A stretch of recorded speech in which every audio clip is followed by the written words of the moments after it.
meeting. Please rise for our Pledge of Allegiance and moment of silence.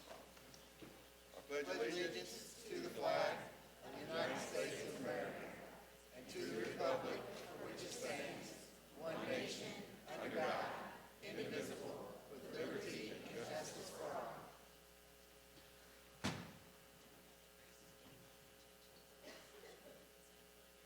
Thank you.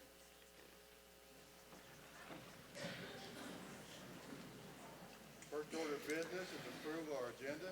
Have a motion, please. So moved. Motion second. All in favor? Thank you.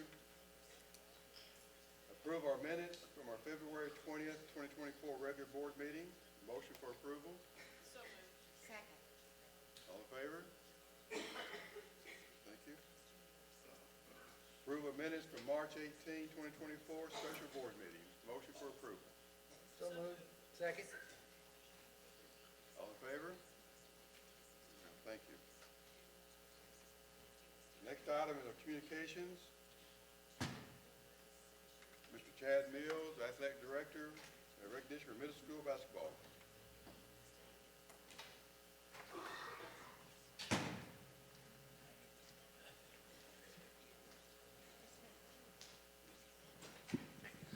Hi, everybody.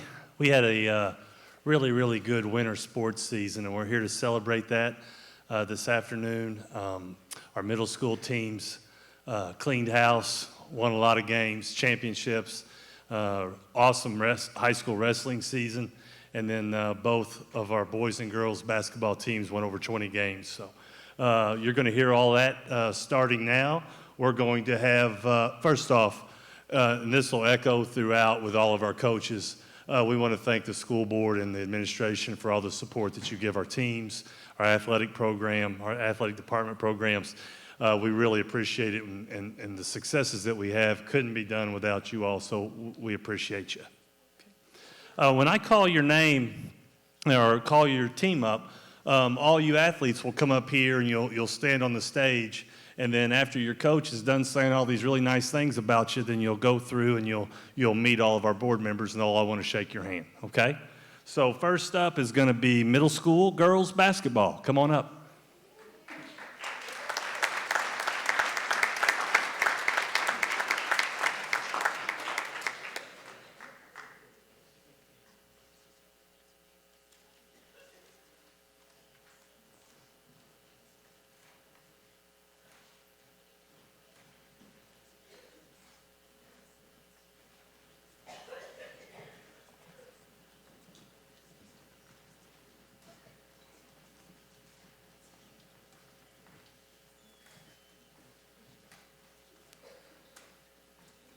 Coach Callahan has decided she wants me to go first, so I'll do that. I'm going to introduce the 8th grade girls. That's the team that I coached. So when I call your name, would you please raise your hand and let them know who you are? Sawyer McDowell, Izzy Statt, Madison Klinkhart, Lucy Herzog, Reese Busenbark, Maddie Clay, Riley Allen, and Carly Reynolds. And we have a couple missing, Lila Roth and Maylee Turntine, or they're track people, and so they had a track meet today, so they weren't able to be here. I'd like to say a couple of things about them. I know we got a lot to recognize tonight, so I won't take 30 minutes, but I'll take a little while. Good group of girls. You know, when we stand up here, we're not going to say anything bad about them, but all we always say is the good things. But I can really honestly say that this has been a good group, not only because they win, but last spring, and I just talked to one of the students back there just a few minutes ago, and last spring, I didn't really know some of these girls. We kind of got to know them, and they were working on basketball last spring, and worked all summer, worked hard in the fall, and it paid off in the end. We were 14-0, won the conference, obviously undefeated, won the conference tournament undefeated. It's kind of a little interesting story about this group. A lot of them played AAU basketball starting when they're very young. So there was always one team that they couldn't beat. That team wore purple. So I kind of told them when we took over that we didn't lose to anybody who wore purple. So we kind of talked about that all year. We didn't really mention any names, but we just don't lose to people who wear purple.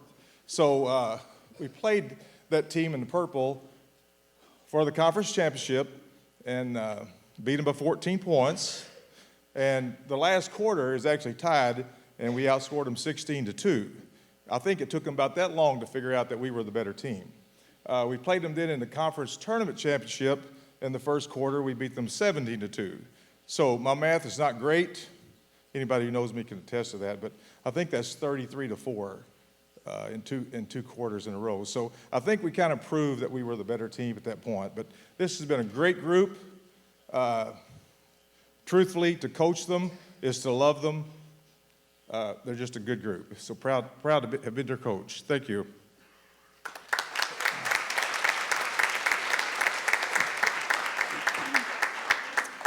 I'm Coach Callahan. This is my first year doing 7th grade, and we started actually last summer, and we did a couple of shootouts. We actually did a Monday night league, and I thought, wow, this group there's not very many of them, but there's a lot of talent. And they went to prove me correct because we were 14-0 this season. We won the St. John preseason tournament. We were large school conference champions, and we won the conference championship tournament. To say it's been a fun ride, it's awesome. I mean, when you have these girls that give you everything they've got in practice, and I used to say to them, and I would say, you will play like you practice. And we had some very, very good games in which we would win by 20, 30, 40 points. And we didn't really run the score up. Everybody played, but that's just how talented they are. We did have one game where it really came down to the last minute.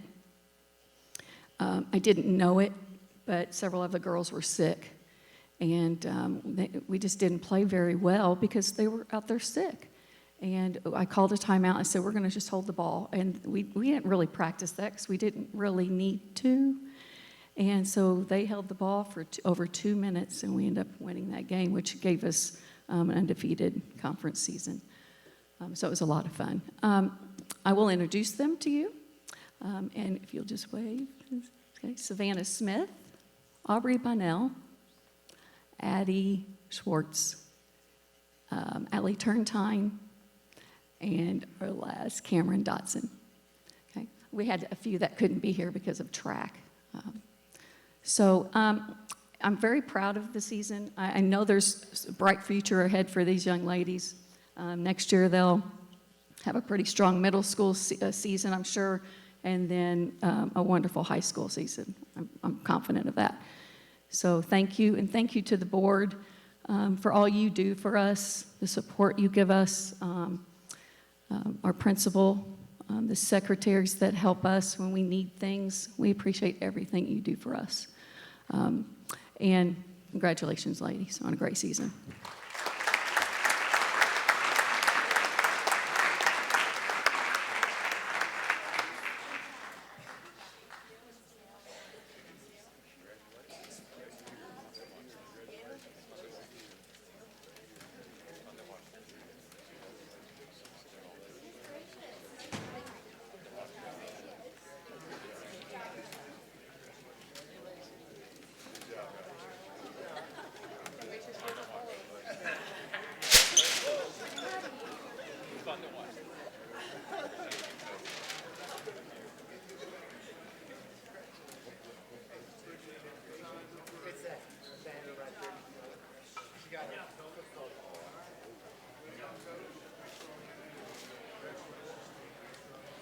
Middle school boys basketball, come on up.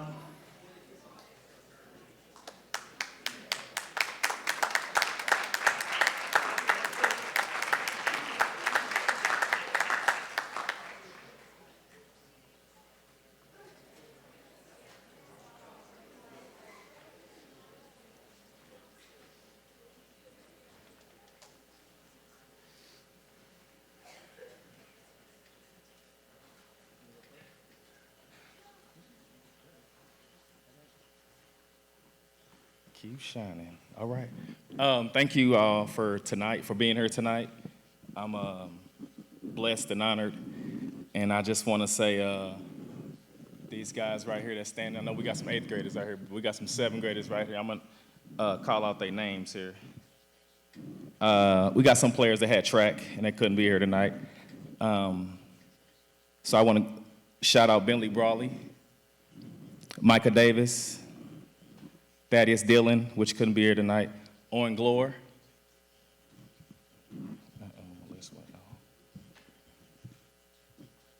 Some technical difficulties. All right. Kai Hurst, Brody Mills, Mason Moore, Trey Myers, Caden Truman, Eli Turner, Dyson Walton, Jacob Watson, and the managers Chase Emmert and Kobe Armarans, and also Coach Johnson. I just want to start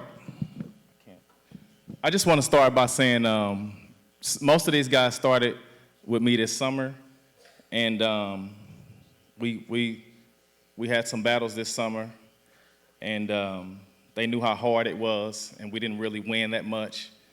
And I just kept telling them, don't worry about the summer, it's just to get you prepared for the regular season. And I remember telling them that the summer is not going to look like the regular season. So we had some battles in practice with the 8th grade, and I had to tell Coach sometime, okay, Coach, we done, because they just beat us down. But I told these guys if they work hard and they listen to their coach, that they was going to be put in a position to be successful, right? And I told you guys if you can do that, that you can be champions, right? And that's what they did. Every day we came into practice, that was our goal, and that's what they worked towards. And I'm proud of these guys, and I just want to say we went 9-5 this season. We was co-conference champions. We had a game of our life. We was playing St. John. We was down by like 16, 17 points, and how we just brought it all together. And it's a backstory to that, because halftime, I told Coach, I was like, hey, Coach, go talk to him, because I was kind of like, I was frustrated, but at the same time, I believed that you guys could come back. But the initial thought of mine was to just come in there and just rip you guys apart and just tell you how bad of players you are. You're not playing hard enough. You're not playing with passion. You wasn't being tough. But I said, nope, I'm not going to do that. I'm just going to come in there. I'm going to look you guys in the eye. I asked you a couple questions like what you guys think, what can we do better, and then I went on with my spiel. But I also want to shout out to Coach Johnson, because he also did something that night that helped me grow as a coach, because he got up on the board and started writing stuff down, right? Right, guys? And I'm like, wow, this is awesome. So that just changed my whole mindset when I came back in there. Instead of having that negative attitude, I was like, okay, let's be positive and let's bring this back together. And these guys came back from a 17-point lead to beat St. John. And we needed that game. We didn't know it at that time, but we needed that game to share the conference at that time, because they had beat Potosi, I think. And so what I just want to say is I believed in these guys, in all their abilities, and I just told them to just keep working. And if you work, everything is gonna work out for you. And every day before the season started, I had people come up to me, hey, Coach, how the team's gonna be? How you guys gonna look? What it's gonna look like, Coach? And I said, we're gonna be good. We're gonna be good. Because I believed in you guys. And I knew if you guys came in and worked hard, that you was gonna be champions. And now you standing here today as champions. And I just want to give a shout out to, I seen Coach Noble here if you haven't left. Where he at? Shout out to Coach Noble, because he was a big part of our practices sometimes, because he let us scrimmage the girls sometimes. I'm sure the boys got a kick out of that. So I want to give him a shout out. And I want to give a shout out to the board members, Chad, the super awesome AD of the year. I just seen it the other day, so that's awesome. And all the administrators, and like I said, I'm just blessed, and I got emotional on championship night, because it was just a special moment for me, because I mean these guys exceeded all the expectations. You know, when nobody thought that you guys could do it, I believed in you guys, you know, and that touched me deeply in my heart. And so that's all I got to say.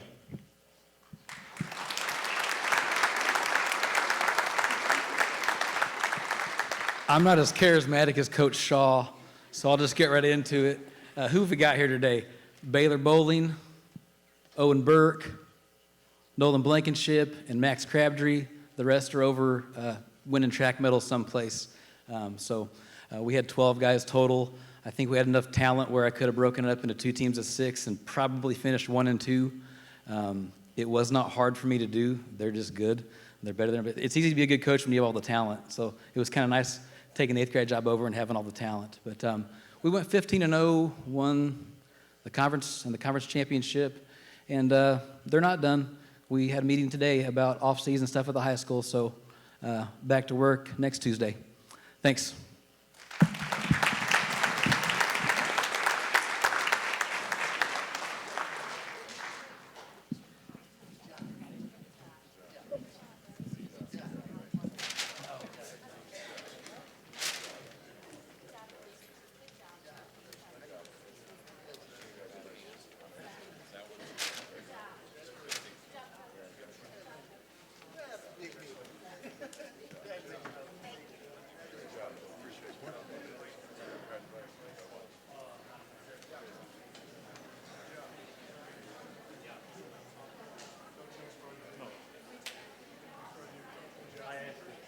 I talked to him today. I don't.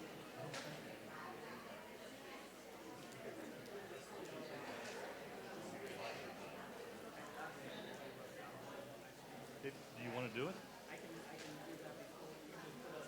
Okay, that's what we'll do. Girls swim, you're up next.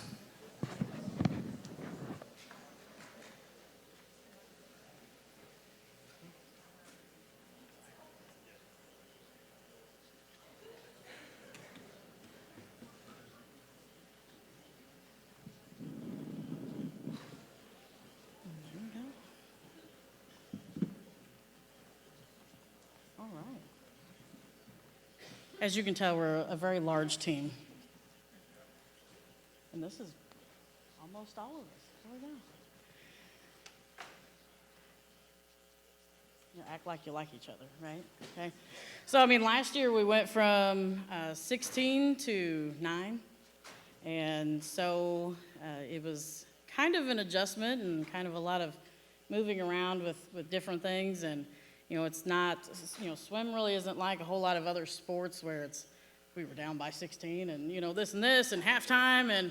And so me as a coach and how I am with them, a lot of it is, you know, working off their personal bests and, you know, what is your best time, and let's try and work on that and be better swimmers, and, you know, let's try different relay teams, and let's really try to get the best that we can get for conference times. And I have my little paper here with, you know, different awards that we got during conference. And even though last year we had 16 people, and this is my 4th year coaching swim, only having 9, and that's probably, I don't know, probably even with the smallest team that I've had in 4 years, we did come away with the most awards during conference.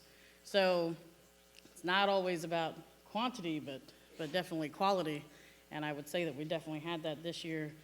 We're definitely losing some pretty awesome seniors, but hopefully with FAST and you know, new programs coming into Farmington with swim, hopefully will get us some, you know, younger swimmers coming in, and we definitely have some up and coming swimmers that are helping us out as well. So I do just want to recognize some of the awards that we did get. And so if you are here and we mention you, you can, you know, step forward or raise your hand. So we did have an honorable mention with the 200-yard medley relay. So medley relay is 4 different, you know, strokes. And so each person does a different type of swim. And so we had Taylor McCarty, Angela Preston, Addison Brennicky, and Jordan Jack. Then we had an honorable mention with the 200-yard freestyle, and that was Lily Brockland. And I know she was super excited about that, itching and waiting to get final results on that one. Honorable mention in the 50 freestyle, that was Taylor McCarty and Jordan Jack. An honorable mention in the 100 fly was also Jordan Jack. An honorable mention in the 200-yard freestyle relay. So again, another relay with 4 people. That was Taylor McCarty, Addison Brennicky, Lily Brockland, and Jordan Jack. An honorable mention in the 100-yard backstroke. That was Taylor McCarty. I'm sure we really pushed hard for that one, especially since last year, right? And then we did get an all-conference with the 100-yard breaststroke, and that was Angela Preston, and really coming in strong as a freshman and really pulling through for us on that one as well. And every single person in here, even though they might not have raised their hand or stepped forward with just these, I mean, every single person in here was at least really close to getting an honorable mention, or, you know, really did very well all season and really pushed to make themselves better. And like I said, you know, even though we're a small team, that's the most awards that we've come away with at a conference meet. And so we couldn't have done that without, you know, the athletic department, without you guys, without admin, and without them showing up every day, and without parents' help, and without parents coming and help timing, and you know, additional students coming and help time, and, you know, working with, you know, the Civic Center with the pool and everything else. So it all kind of has to come together to really work together for us to even have a team. And there's only, you know, more years to come, and I see this list getting longer in the years to come. So I just want to say thank you, all of you, for allowing us to keep doing this. So thank you.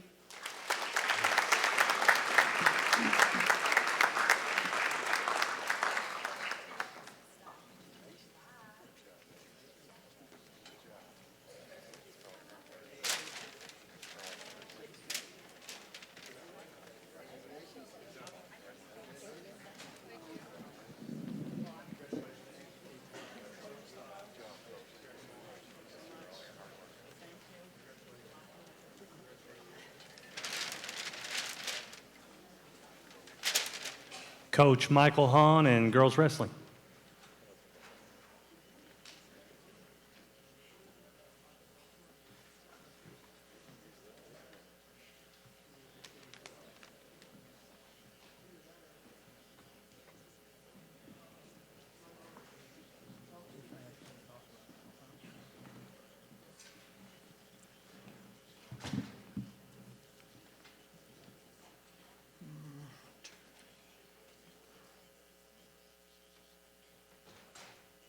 All right, Coach Smith couldn't be here tonight. He is working, so he sent me, he actually gave me some stuff to say this time, so we kind of got it figured out.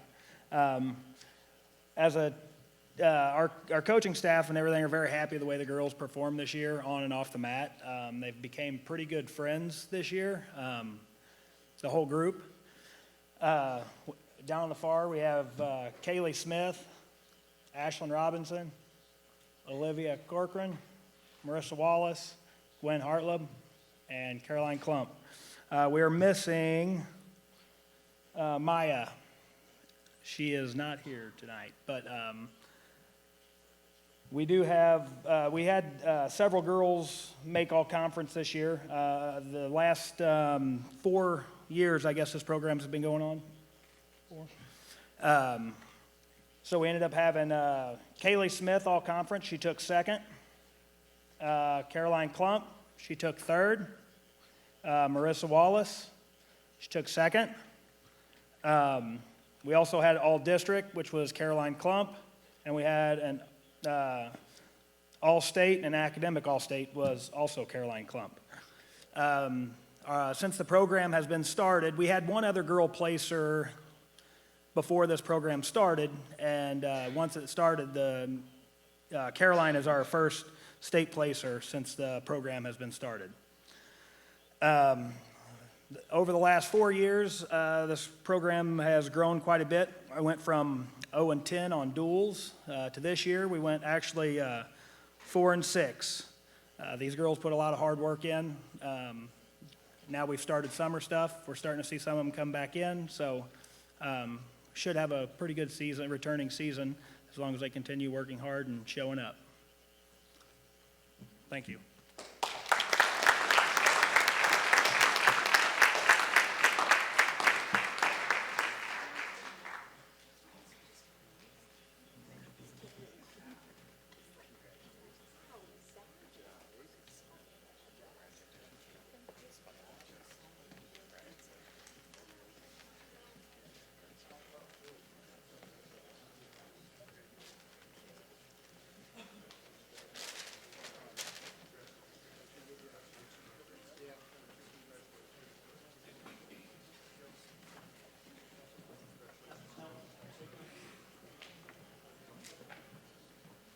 Coach Kraus and high school boys wrestling.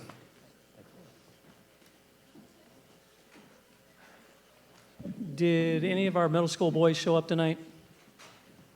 Okay, I'm going to say a little bit about them because not fair to leave them out. As the boys are coming up, a couple different things. First of all, congratulations to Josh Hain and Ashley Hain and Coach Hain on the addition to the family, the wrestling family as well. So, wrestling is a special sport, and once you're involved with the team, it's a family, and you're always a family. So we added to it this week. That's exciting stuff. To the board, thank you for allowing us to recognize the boys and everything that you do to promote not only academics, but extracurriculars and safety.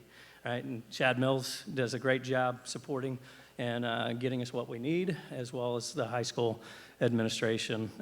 We went to them this year and were able to have an assembly duel, and it was just an incredible experience for the boys, but that's just one of many things that they allow us to do that not all school districts, not all wrestling programs get to do. So wanted to start with that, and of course I want to recognize our middle school wrestlers. Coach Whitener had written down that they started the season with 62 wrestlers. For those of you that haven't been around, wrestling has been number-wise declining a little bit.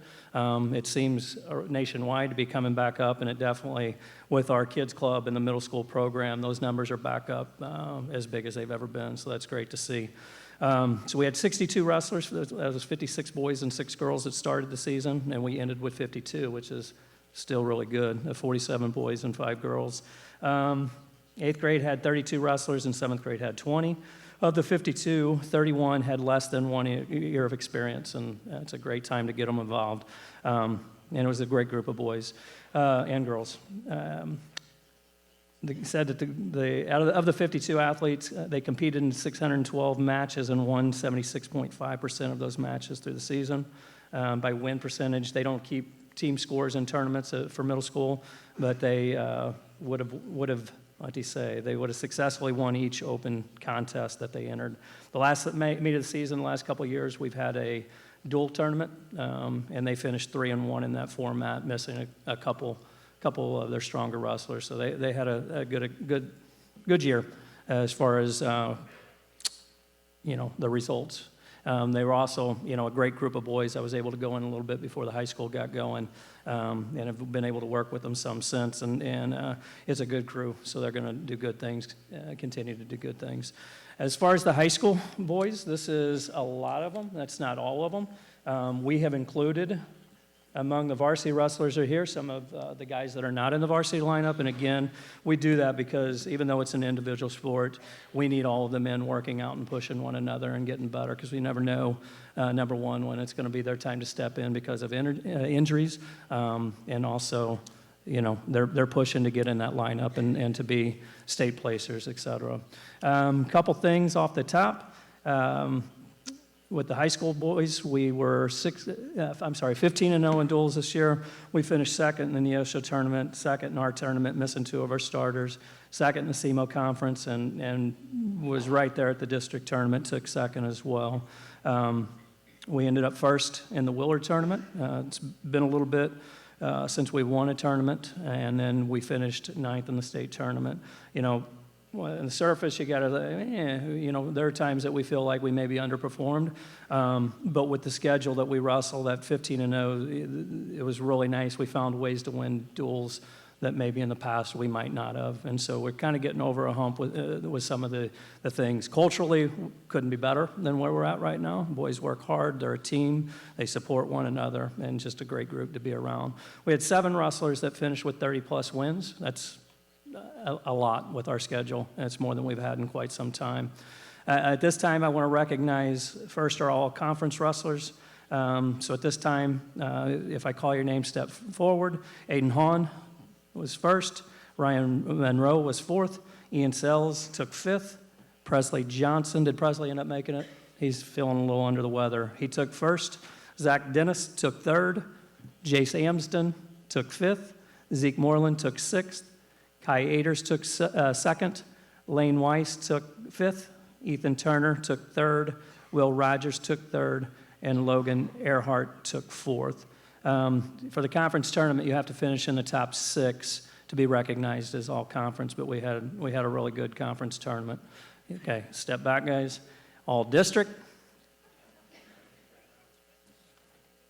Yeah, sorry, Rowdy. I do that every year. Rowdy finished 2nd for us. I don't know how I missed that. I apologize, bud. All district, and hopefully I didn't miss anybody here. Aiden Hahn took 1st. Ryan Monroe took 2nd. Presley Johnson took 1st. Zach Dennis took 3rd. Jace Amsden took 4th. Zeke Moreland took 2nd.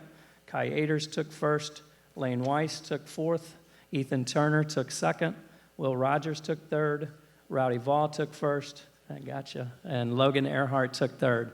These are, to be all district, you have to finish in the top 4, and that qualifies you for the state tournament. So 12 is, I believe, the highest number that we've taken. So we matched the highest number that we've ever taken and had a really good district tournament. Step back. We had 3 all-state wrestlers. Again, Aiden Hahn took 3rd for us. Presley Johnson took 2nd, lost to a 4-time state placer. 4-time state champ in the finals. Wrestled a really good match. Was right there. And then Kai Aders took 5th for us. Kai, I could have mentioned this earlier, getting close to districts, we have to watch matches because you can only have a certain number of matches going to districts or they can't wrestle districts. So we had to manage that a little closer because the duels we had this year, we didn't get a whole lot of forfeits, and those don't count against your record. So I had overscheduled because in the years past we had forfeits, so we really had to manage that. But somewhere around 30 wins, no, 26 wins, we had realized that he had, I think, 23 pins. So we had to start the pin record watch on Kai. And we thought he had it, but Michael, Coach Hahn, who does have the pin record at 38, let us know that he had it at 38. But Kai ended up with, I think, 43 or 44 wins on the season and 36 falls, which is incredible. He'd be called a pinner. All right, step back, guys.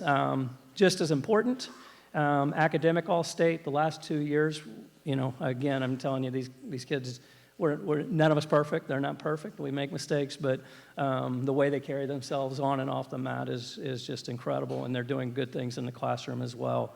Aiden Hahn stepped forward. He earned academic all-state honors. He has a 4.09. Presley Johnson has a 4.45. Zach Dennis, oh, look what I did there. I didn't write down yours, but you're over a 4 as well. I think, now you're a 5.08 on the weighted. Jace Amsden, step forward. I missed yours, sorry, bud. You're over a 4 as well. Lane Weiss, step forward. You're at a 4.6, and then Rowdy Vaught surprised me. Had a 4.45. So again, this is our wrestling family, your wrestling team. They continue to do a great job. What's the word I'm looking for there? Competing for you guys and good representative for the community of Farmington and the school district. So thank you.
High school girls basketball.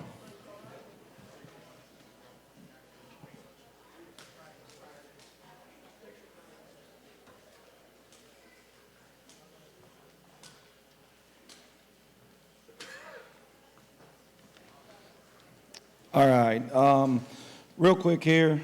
First of all, I wanted to thank the board for allowing me to continue to do a job that I absolutely love. You know, that's the biggest thing for me. And, you know, Coach Mills and Miss Redmond and Miss Medley, anytime I need anything, they're there for us.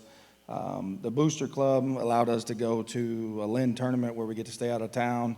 Last year we got to go to Joplin as well.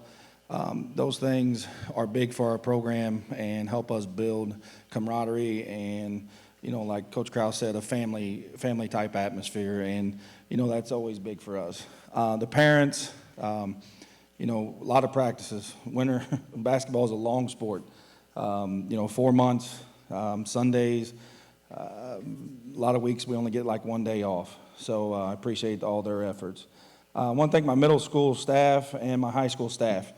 You know, they do a great job of supporting me and supporting all the girls all the way up through. You know, the middle school, like I said, had a great season. That 8th grade group, I coached them a little bit when they were in 3rd and 4th grade, and they were right. We couldn't beat that purple team, so I was glad to see them finally get that done. So I'll talk a little bit about our season. We finished 22-7 for the year, 3rd consecutive 21 season for the girls basketball program. Finished 2nd place in the Rockwood Summit Holiday Hoops, 2nd in conference with a 4-1 record, and 2nd in the conference tournament. We finished 2nd in districts as well. Out of our 7 losses, I believe 4 of them came to teams that were in the Final Four the past couple weekends. So there's 2 games I'd like to get back that, you know, like Coach Krause said, I think we underperformed. But other than that, I thought our girls, you know, did a great job all season as far as competing every single time. This team also set a team record for threes made in a game. We had 16 threes in a game against, I believe that was Poplar Bluff, I think. We scored 98 points that game as well. So I'm just going to recognize some individuals that we have here. First, Lynn All-Tournament team was Aniston Mapes and Raylyn LaCava. You guys can step forward. All right. Aniston finished the tournament averaging 10 points per game and 6.5 assists per game. Raylyn averaged 12 points per game and 6.5 rebounds per game to earn them all tournament honors. You can step back now. Rockwood Summit All-Tournament was Bryn Johnson and Shelby Bowling. All right, Bryn averaged 13.5 points per game, and she had 19 points in the championship game against a very physically tough defensive team in Francis Howe. Shelby had the best game in her career in that tournament. She averaged 9.5 points per game and had a career-high 18 points in the semifinals, shooting 80%. So they were all-tournament at Rockwood Summit. Last, all-conference and all-district. We have 3 all-conference and 3 all-district. Aniston Mapes is our first one. Go ahead and step forward. Aniston was all-conference and all-district. She set a school record for assists in a season with 231 assists this year. She had set a record for assists in a game as well at 16, and she also set the school record for assists per game. She averages 8 assists per game, and I believe less than 3 turnovers a game.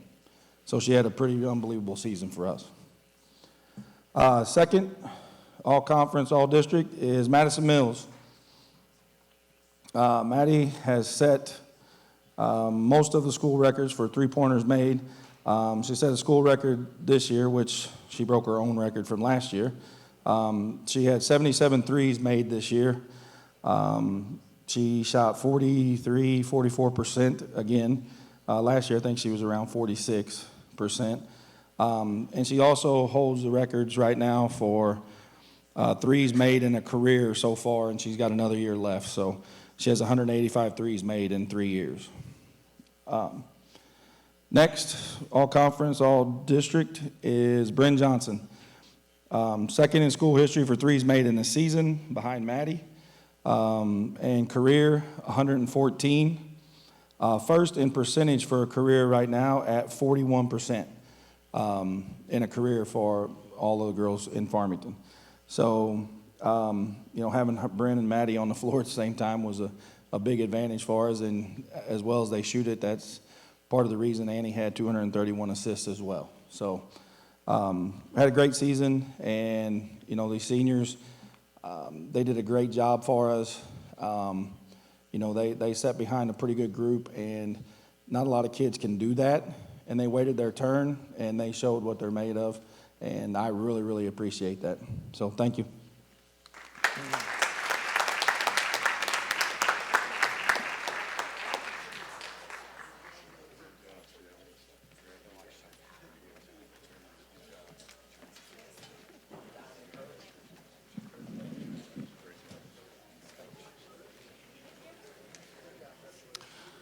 The last group we will be recognizing tonight will be high school boys basketball, Coach Callahan.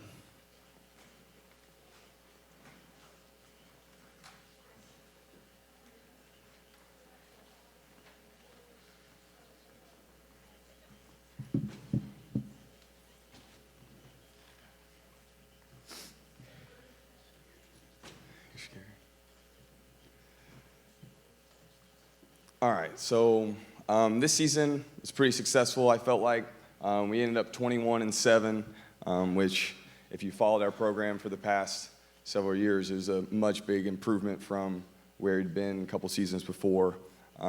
We ended up co-conference champions at 4-1, 3 teams tied for first, so we get one of those plaques, which is one of our goals for this year, is to get a plaque or a trophy that said first place on it. So we were able to do that, which is real exciting. We got second place in the Sullivan tournament, in the Christmas tournament, and then third place in the conference tournament, which I know that may not sound too much to celebrate about, a lot of second place and a third place, but for these group of guys, it was an excellent season, and it was awesome for us to be able to compete in those big games, and getting second place is much better than where we were. So, and then going forward now, our hope is it'll be first place for years on in with the group that we have. So this is the first 20-win season we've had since 2019 as a program, and the second 20-win season we've had in 10 years. It was actually the second highest winning percentage as a team that we've had since 2009. So one of the most successful teams in terms of wins that we've had as a program in a long time. And a lot of that can be contributed to a lot of the hard work that these kids put in. It's kind of funny. I feel like if I didn't have a family at home, they would be bugging me all the time to be somewhere at a gym to open it up for them. They're in there all the time, in the weight room all the time. I can't even be at school on a daily basis without them coming in my room every hour and talking to me about something, which is exciting for me. It's always fun to interact with them, but these kids love basketball, and they keep getting better and better, and it's nice to see. So people that are up here, Cannon, Roth, Max Lamons, Logan Shoppert, and Grayson Street. Let's see, Cannon got all tournament team at Sullivan. He got all conference and all district this year. Logan got also got the Sullivan all tournament team and all conference. And then Cooper Tripp, who's not here, he's playing baseball right now. He got all conference this year, which is the first. These are the first people we've had postseason award in 2 years. And to have multiple people on those teams is good for us from where we've been. We broke a school record with threes in a game this year. We had 17 threes against North County. We actually had 14 in the first half, which according to Misha online, it says it's a state record, but they have that all screwed up. It's not a state record, unfortunately. I think we're second. We're just going to call it second place. I don't know. But according to the website, it says that we have a state record in 3.5. So we'll take it, I guess, until someone corrects that. But 17 threes in a game is a lot, school record. I don't know if we'll be able to do that again. We were 10 for our first 11 from the field, which I don't know if any of these guys could do in a gym by themselves with no defense. So it was pretty lucky, I guess. I tell my assistant coaches when they do things like that, it's just great coaching. That's the only reason why we shoot it that well. So I think we had a great season. These kids make my life a lot easier. The staff that I'm blessed with, coaching staff, they work so hard, and they're great to have around. We would not be able to do the things that we do as a program without all the coaches that I have and how many hours they put in. And I'm excited for the off season. Like I said, these guys bug me all the time about things. I know all of them are already starting to work out and get better for the next year. And I know the seniors, Max is their only senior up here right now.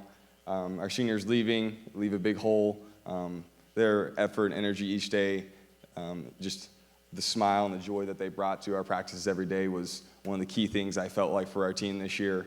Our energy and just our team morale was incredible, and I attribute that a lot to the seniors that we had, they were phenomenal kids to always have around. And as you heard, the middle school teams were really good. Our JV teams were good, or was good, and then our freshman team was really good this year. So we have a bright future going forward. So hopefully we can keep our momentum and become one of the better teams in the area again, which is where we were about, 6 years ago, 7 years ago. By far the best team in the area, and hopefully we're heading back that direction. So, thank you.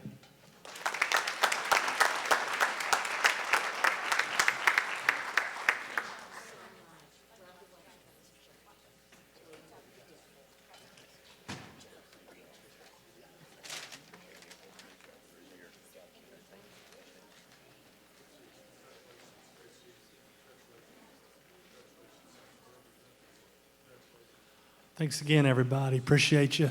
Thank you.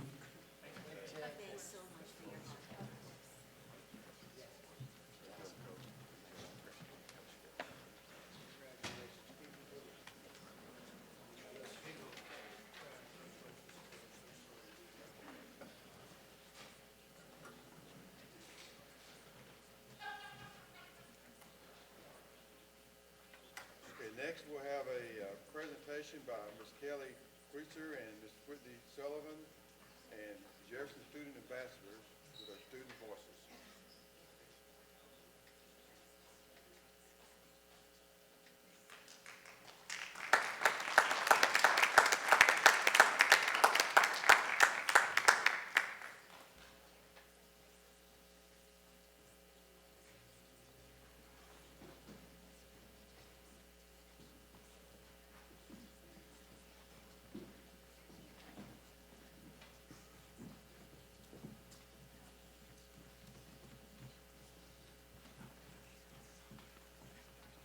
Hello. I'm going to lower this or take it off. Either one.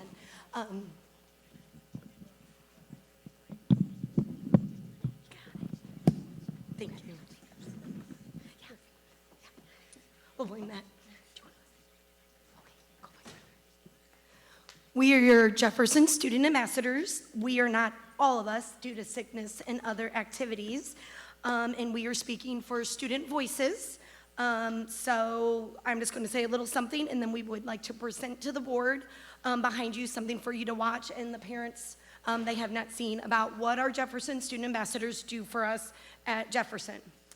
So we want to thank you for giving us the opportunity to be here and showcase what our student ambassadors have done so far this year.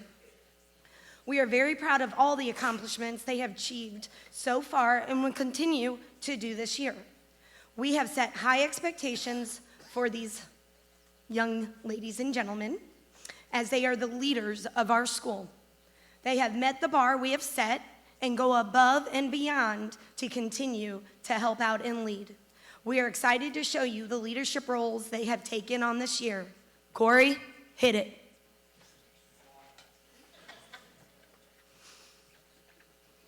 You guys can turn around and watch.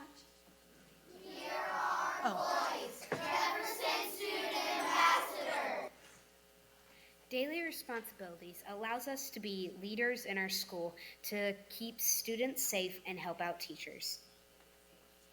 We are provided many opportunities to help with in our school.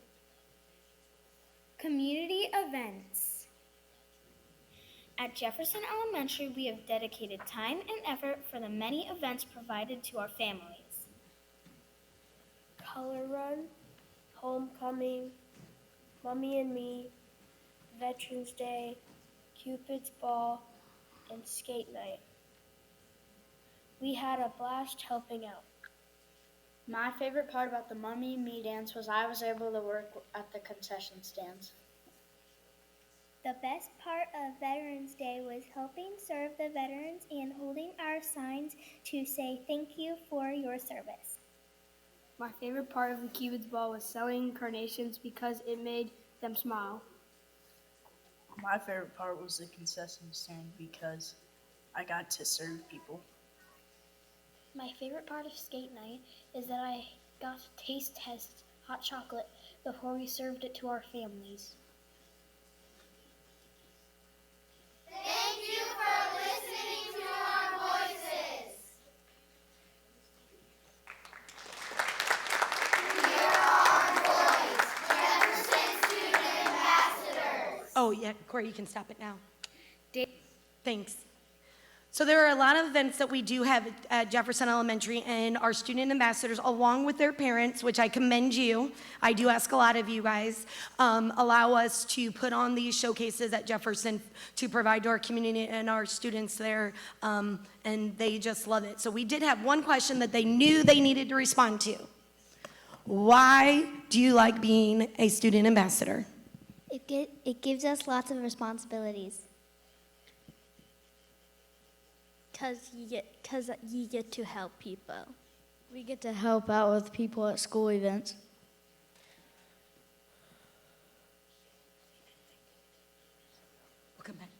I get to be involved in stuff. I get to help people out. I get to help with the jobs we do. I will help people. You'll help people. That's awesome. Kelly.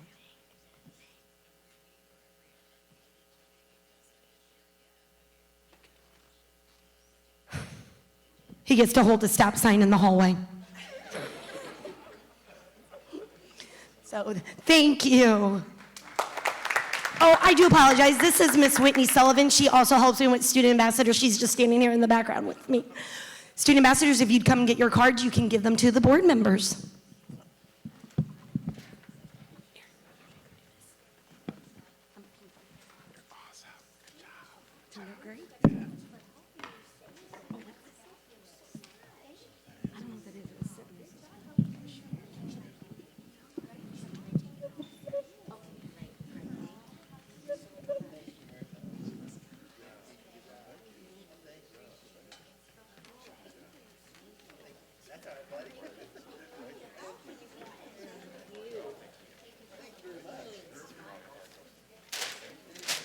Hey, make sure you save some cards for the end, guys.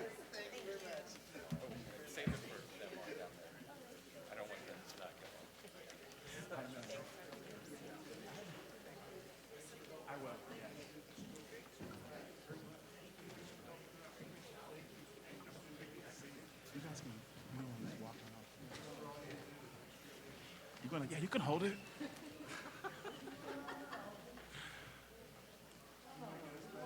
Okay, next we have our Heartland Hero and Featured Teacher recognition from Jefferson Elementary, Mr. Aaron Bryant.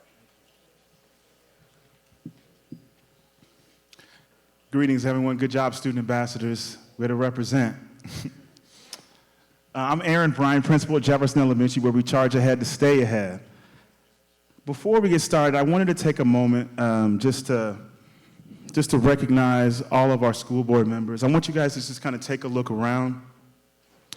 As you look around, I want you guys to see the fruits of your labor, the vibrant classrooms, this auditorium that we're holding this meeting in, the eager faces of students, the innovative programs, and the supportive learning environment. So much of that made possible through your leadership and commitment to excellence. We appreciate your efforts towards creating a vision that guides this district towards greater heights, ensuring that every student has the opportunity to move forward and thrive. So we appreciate you guys. Thank you.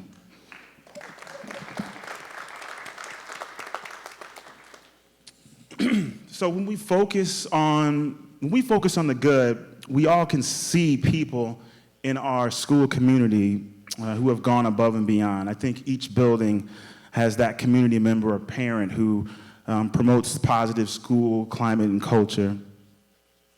They're often, the unsung heroes who lead quietly from behind. I feel like that kind of embodies, the purpose of the Heartland Hero. So if you think of the popular movie Lilo and Stitch, the word ohana is a Hawaiian word meaning family, community, and unconditional love. And I feel like with Jeep and Ohana, the Jeep Club, I feel like those values align perfectly with the values of Jefferson Elementary. So I first met David Ferguson, one of the leaders of Jeep and Ohana, at the end of a school day in mid-September last year in the vestibule of Jefferson. He said he lived close by, and he was a little bit concerned about, some of the traffic that was happening during pickup. So I kind of explained to him a little bit of, some of our end-of-the-day procedures and why they were in place. And, we were able to come to an agreement on how to move forward. Didn't really think much of it.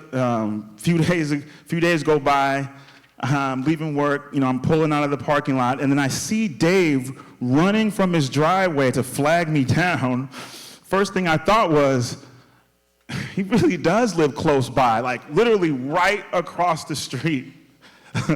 So anyway, he gave me one of those rubber ducks that you might see if you've gone on a cruise or anything like that. And he said that having that duck basically meant that I was in the Jeep and Ohana family, which I thought was extremely kind of him, especially since I didn't even own a Jeep. So I really appreciate that.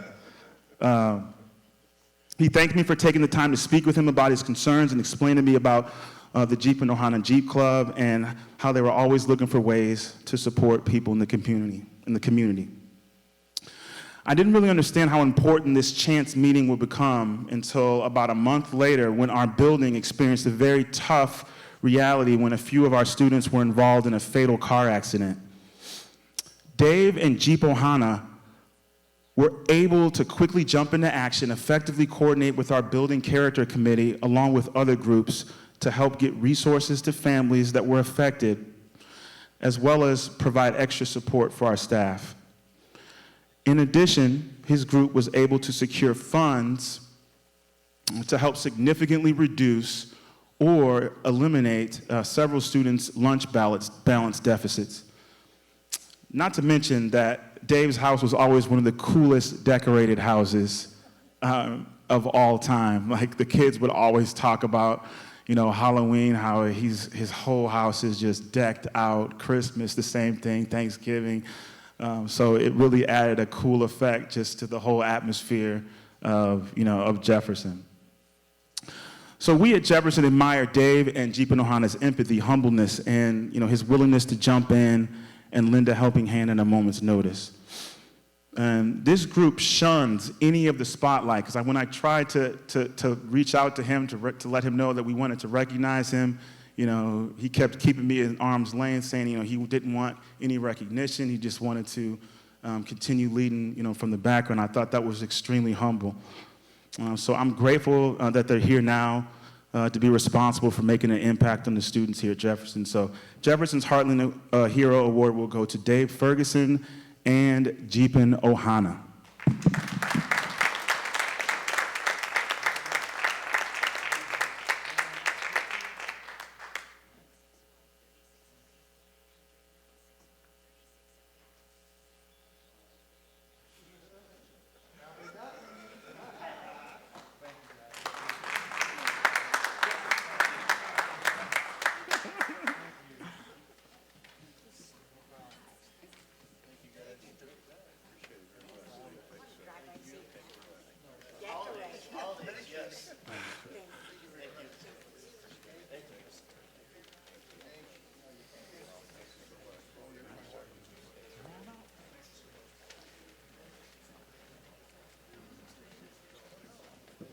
Thank you, guys. Appreciate you.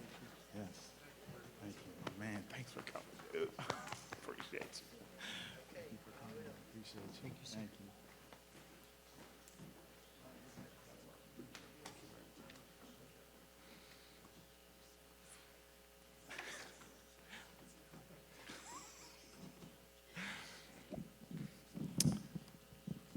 Okay, now we're moving on to Jefferson's feature teacher.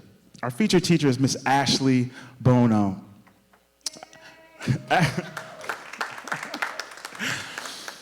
Ashley has been setting and achieving some new goals since we honored her last year as Jefferson's Teacher of the Year. She's now over at Truman Learning Center as one of the central figures behind the new 3-year-old program. And even with those responsibilities, Ashley continues to be an integral member of the Jefferson family and has consistently gone above and beyond to support our students and our school community. Ashley continues to be an exceptional educator who exemplifies and amplifies all of the qualities we hope to instill in our students. She's dedicated, she's innovative, and deeply committed to the successes of the whole child. Mrs. Bono's passion for teaching and learning is infectious and has a unique ability to inspire and engage even the most reluctant learners. Throughout Ashley's time at Jefferson, and even in her current role at TLC, she's been a tireless advocate for our students, speaking up for their needs and ensuring that they have the resources and support necessary to achieve their short and long-term goals. She has been instrumental in developing and implementing effective teaching strategies that have helped our students excel both academically and socially. In addition to her exceptional teaching abilities, Ms. Bono is also a leader among our faculty, and behind every Jefferson Community Connected event that you just saw earlier with our student ambassadors, you are sure to find Ms. Ashley Bono at the core, helping to plan and create unforgettable experiences for our kiddos and their families alike. From playing an essential part of launching and the sustaining of Jefferson Charger Family Group, to addressing the social emotional needs of students by becoming heavily involved in the creation of Super Strong Sisters, Ashley is always willing to push herself out of her comfort zone and then share the expertise she's gained with others. She is a true team player, always willing to go the extra mile to support our school community. I am deeply honored to present Ashley Bono as our Jefferson featured teacher. She's an inspiration to us all and embodies the very best of our school community. Congratulations.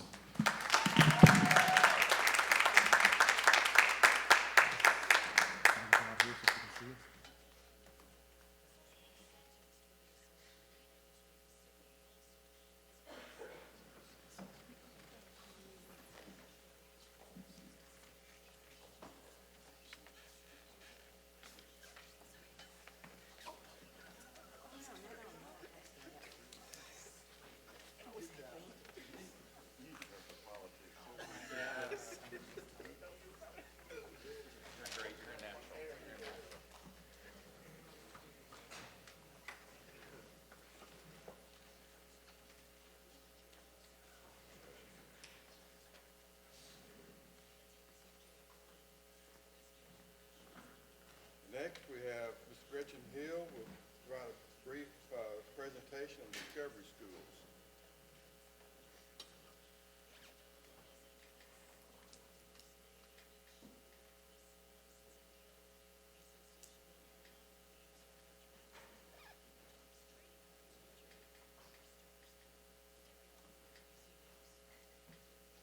So I'm going to talk with you guys a little bit about Discovery Schools. In the board agenda, you actually have 2 different documents. One of them is the brochure that they use for one of their informational purposes.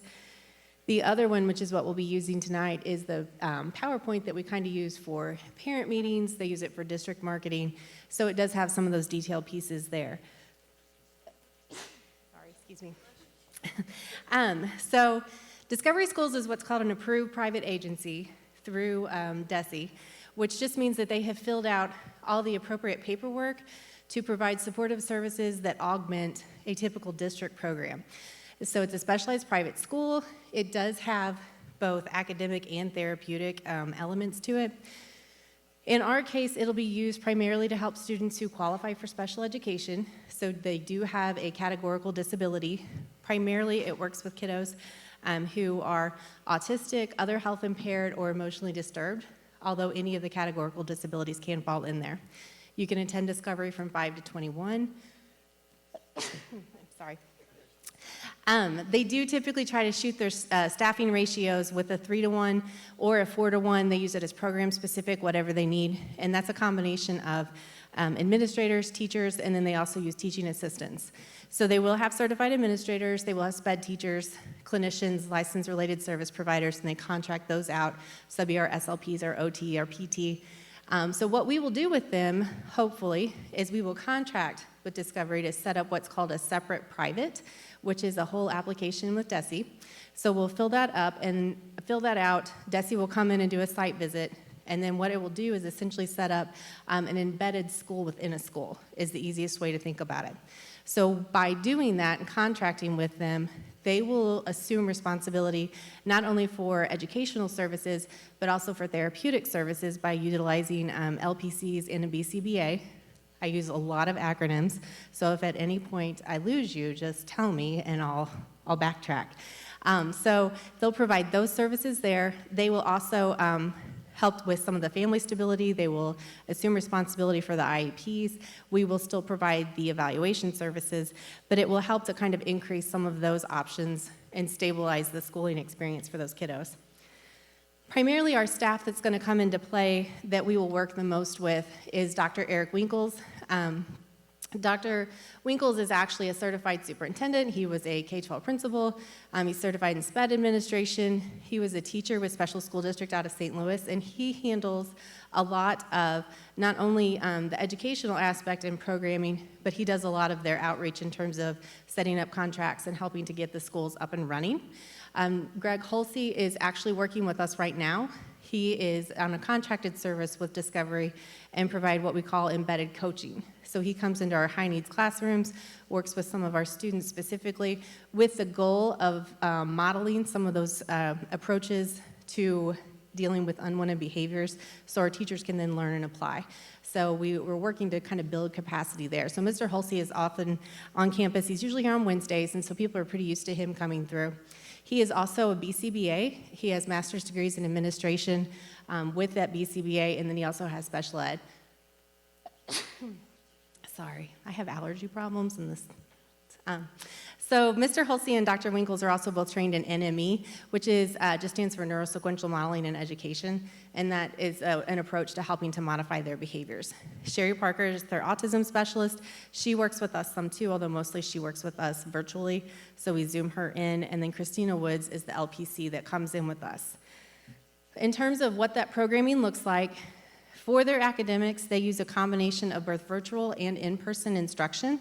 They base it off of what's called Teachtown curriculum and materials. Teachtown is aligned to Missouri Learning Standards. It's already implemented in our high needs classrooms by many of our teachers there, and so that'll provide their core instruction. It also provides some of the pieces that they'll need for their social emotional instruction to help with their regulation pieces.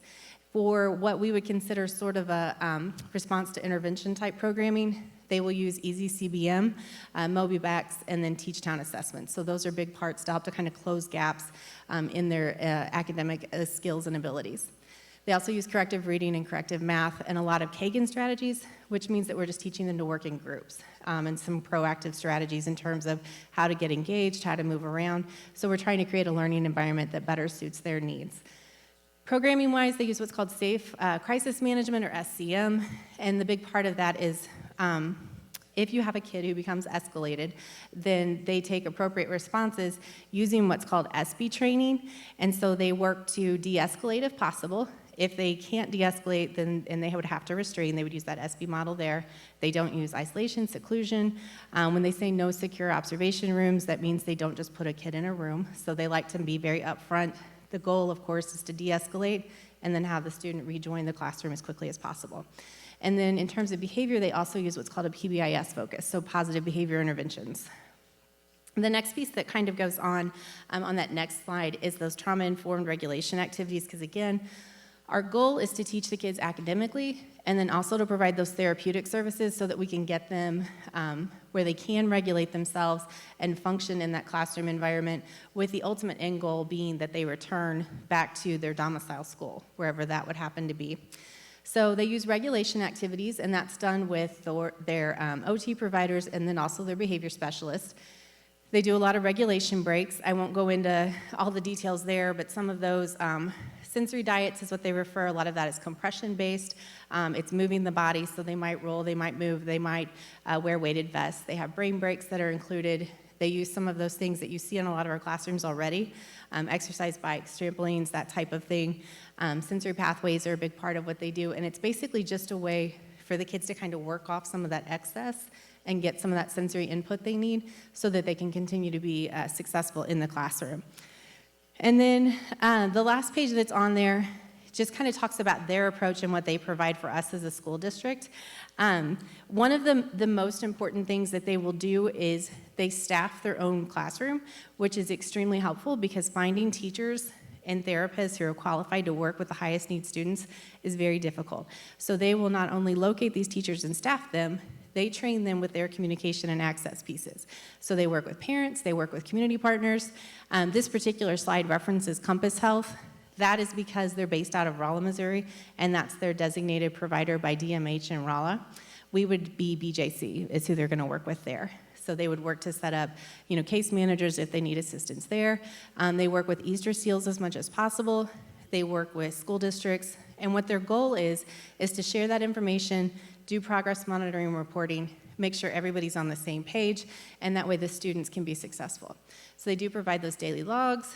They have a very simple admissions process. It's, of course, a packet of information, but it's pretty basic for us and for families. And then they do provide those behavior supports.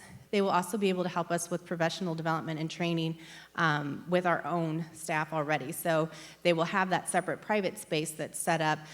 Where we're looking for that right now is on the Daisy Baker Learning Center campus. So we will have them there, but then they will also still continue to provide the embedded coaching and modeling here on campus, and then they can provide additional professional development to our other staff as necessary.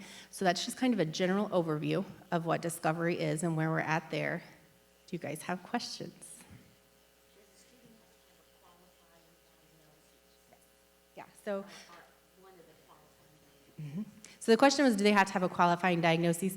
Yes, they have to qualify with what we refer to as a categorical disability, which means they've gone through the special education referral process, and then we have evaluated with a comprehensive evaluation, and we have decided that yes, they do qualify. So they do have to go through that special education process and be determined as eligible. Yes, we do the initial process. Yes, sir.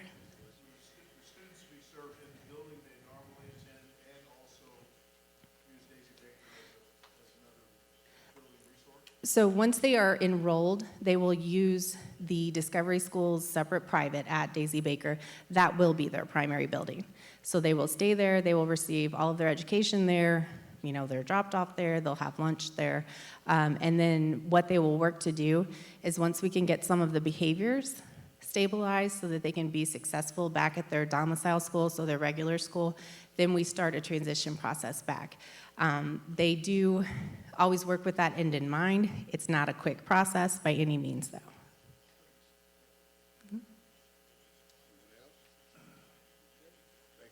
Thank you. Next, we have a policy that needs our approval. It's the GCPB resignation of professional staff members. So, any questions? If not, ask for motion for approval. So moved. Second. All in favor? Opposed? Okay, thank you. Next, we have a brief presentation by Dr. Lamont on the graduate follow-up studies report.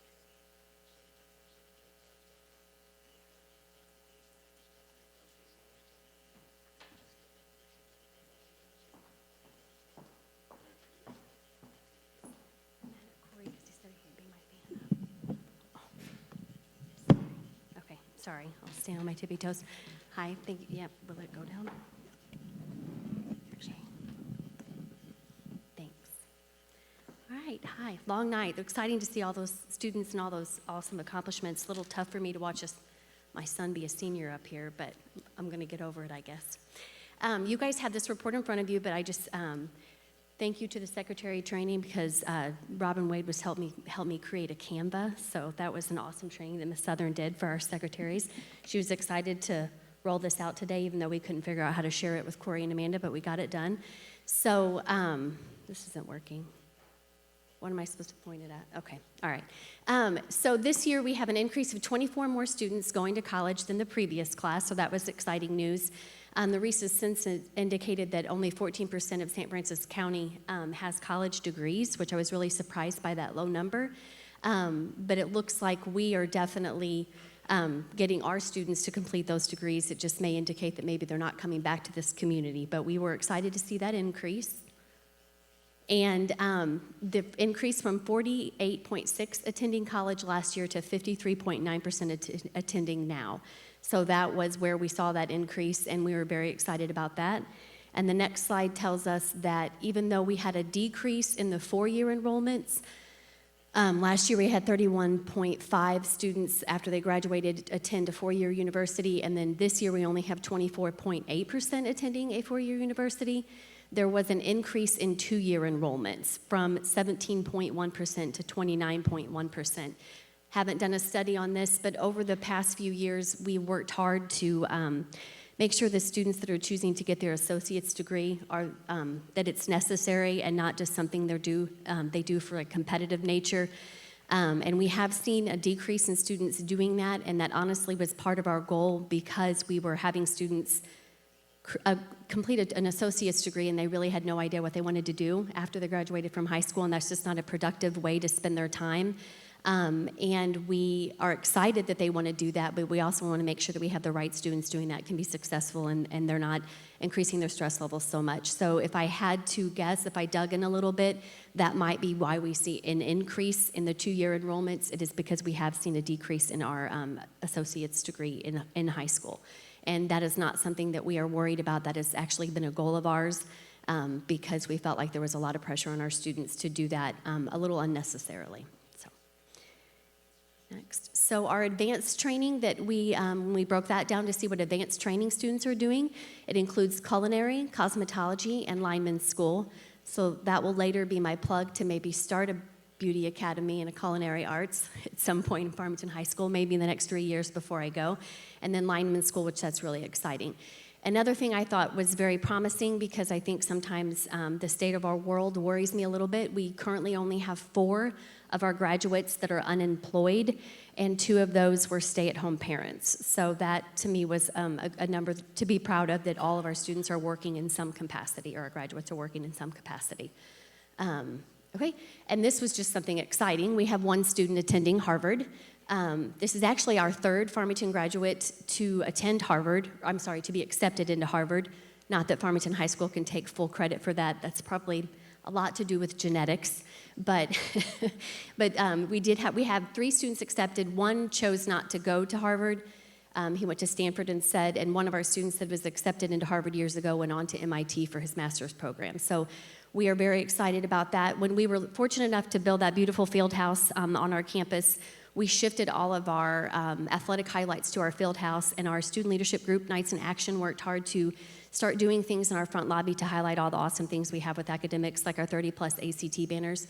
So next time you walk in the high school, and it's been there for a bit, but if you'll look up into the skylight, we do display all of our banners of all the places that our students have been accepted over the years. I think we should just get to keep putting Harvard up there as they get accepted into that, but we only do the 1, so. That is all I have as far as this presentation. You guys have any questions? Okay, thank you.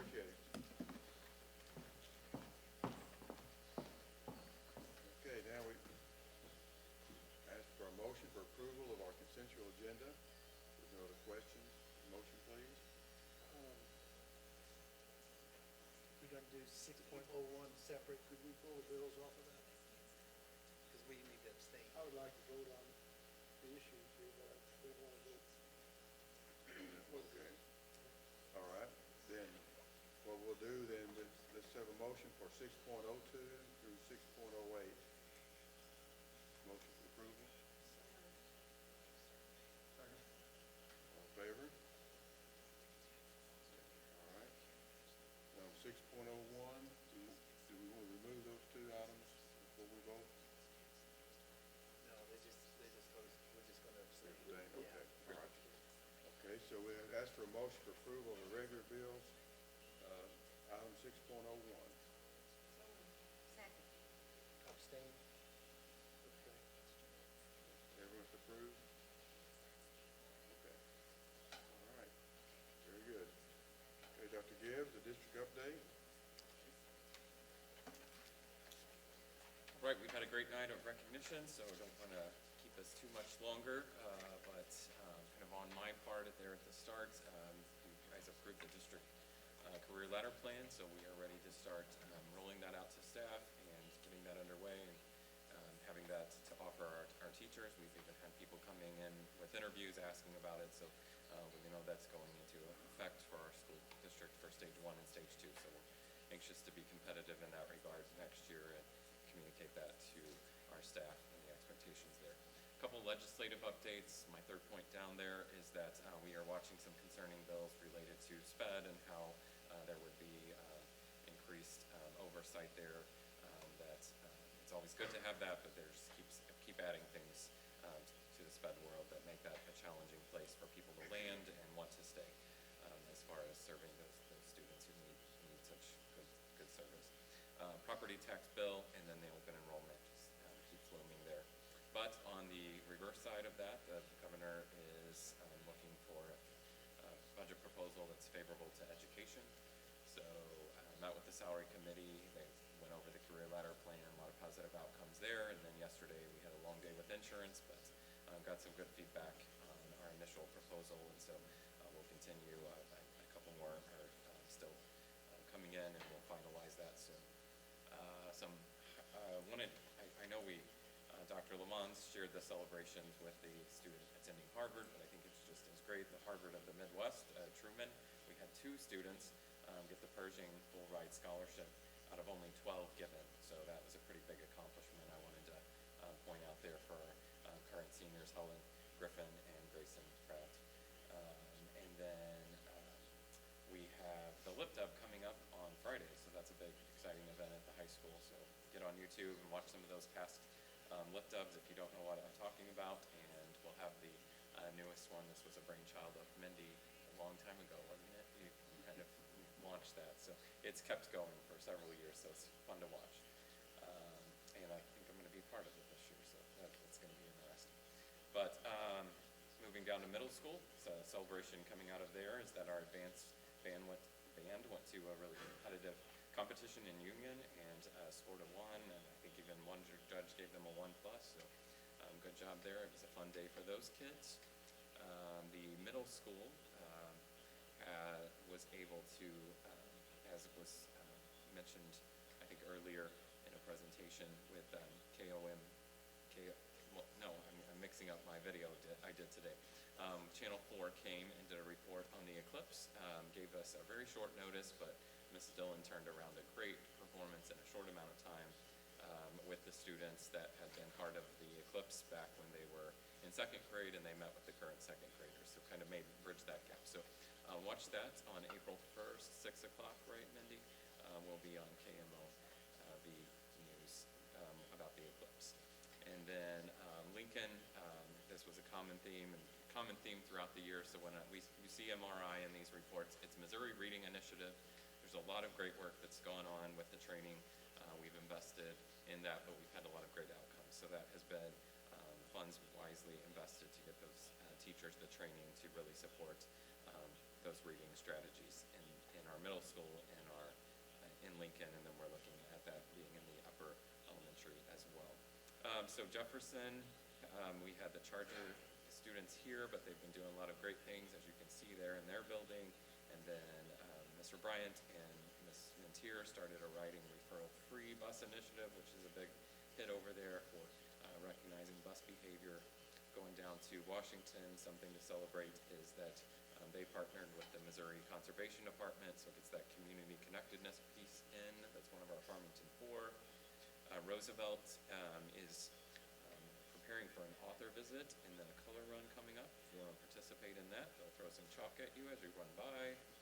And then Truman is registering our kindergartners, and that's taking place at the high school field house this year, and gives them a chance to see where they're going to end their career at the very start. So that's been going well.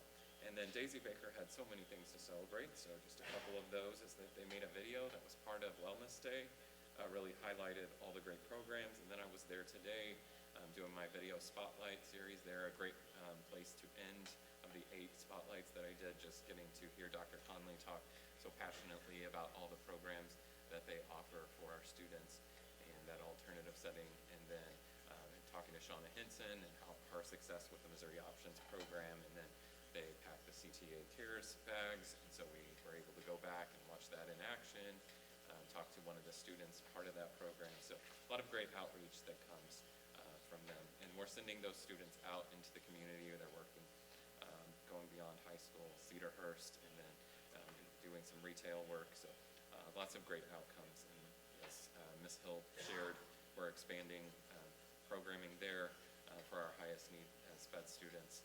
It will be a separate school, won't necessarily be, but I know Dr. Conley will be a great support for them when they have questions, and as well as Ms. Hill. So attendance, scroll down through that.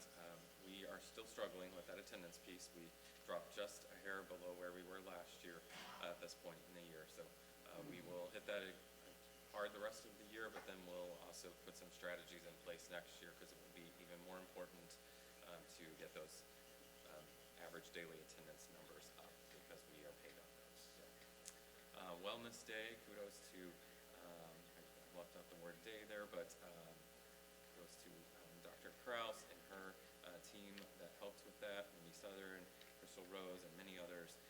The theme was, what's your Roman Empire, what are you thinking of? So you can walk the halls of the high school and see what teams they, or if they were planning for their beach vacations or their retirement or whatever. It was a lot of fun. And then we had Washington Franklin march all in unison with their togas on. So a lot of fun, a lot of rejuvenation that day. So it's a really great day of celebration across our district. The leprechaun was missing this year, so Kurt Balke, where were you? Anyway. I thought everybody forgot that. Yes, but anyways. So. And we had a good turnout with our third quarter parent-teacher conferences at the high school, as we worked on scheduling there, and then look at all of those service hours that our students are putting in. That's a great outreach to our community, that community connectedness piece. And then both buildings are working on the conscious discipline piece, which will support behavior moving forward. Moving on to curriculum and instruction, we've got more data coming out to work on our reading success plan as part of that state initiative to monitor reading more closely. And then you can see the celebrations coming out of each building as provided by their principals. We've got teachers at Truman looking at their data and plotting growth and monitoring that more carefully all the time. And Washington Franklin, their professional growth community leaders taking the lead in the building and really having a great talk about student engagement. And then in Roosevelt, using that iReady data to drive instruction. Lincoln, once again, goes back to MRI, another approach there to see setting goals, student goal setting. At Jefferson, you can see we had the student leaders here today. In the finance, we've got a lot of grant funding that will be coming in here at the end of the year, and the last ESSER money, and then other grants we are collecting payment on, so you'll see revenue coming in from those sources. And then we're thankful that it looks like the state adequacy target will be bumped up this coming year to 6760, which will offset that decline in weighted ADA that we are sure to experience because we have not been able to climb back to attendance rates or free and reduced lunch counts to what we had before COVID. We had so many great athletic celebrations tonight to look to hear about, and then want to draw your attention to the communication and PR update in that the website conversion. Andy and Corey have worked very closely on that, and it is about to roll out in a couple months, the next couple months, and it looks great. And then a lot of hard work going on in the technology department. Phase 1 of the network access project is complete. We'll get phase 2 underway throughout the summer. And then we had a technology planning committee meeting last month, the first one, and we, as part of our CSIP, it says that we will create technology plan, so Corey has taken the lead on that. I'm working alongside him to have that committee in and what are our long-term goals for our technology as far as education piece, how we'll support our teachers, and then the infrastructure that we'll need to make all of that happen. And finally, Josh is back already, so he looks rested and everything, so that'll change. But the Roosevelt awning is complete, so we are relieved that when the wind blew it down this summer, we finally got something back up. So, and it looks good, and we have launched that new work order system that he talked about a couple meetings ago, went live this week, and so that'll be a chance for our staff to put in their work orders. And then you can see the great outcomes from our safety update down at the bottom, the last point. We took a group, myself included, Dr. Conley, Mr. Kraus, and Ms. Sutherland, and I'm gonna miss somebody, Mr. Holloway, and then a teacher to a risk assessment summit, and it had speakers from all across the country that were experts in identifying risk and minimizing that and being ahead of it, so it prevents any kind of safety threats in our school. And then he's got a lot of great work going on with the safety committee, really being more intentional with their work. And so I have hats off to him and his department, keeping our school safer than any district I've worked in and any district that we network with. We have hands down the best approaches to that. So appreciate all the work that goes into that. Any questions, anyone? Great report. Thank you, Dr. Gill. Okay. Before we adjourn to closed session, I want to thank everyone for all the recognition for board appreciation that we received. We got a lot of candy, a lot of things up here, and especially enjoyed the cards for the students. So thank you so much for that. Anything else? We have ask for a motion then to adjourn to closed session. I make a motion to adjourn to closed session to discuss personnel pursuant to 610.021, paragraphs 1, 3, 13, and 14. Bauke? Yes. Freeman? Yes. Pond? Yes. Kane? Yes. Howard? Yes. Lawson? Yes. Noble? Yes. Thank you so much for attending. This concludes our regular meeting. Thank you. Have a good evening.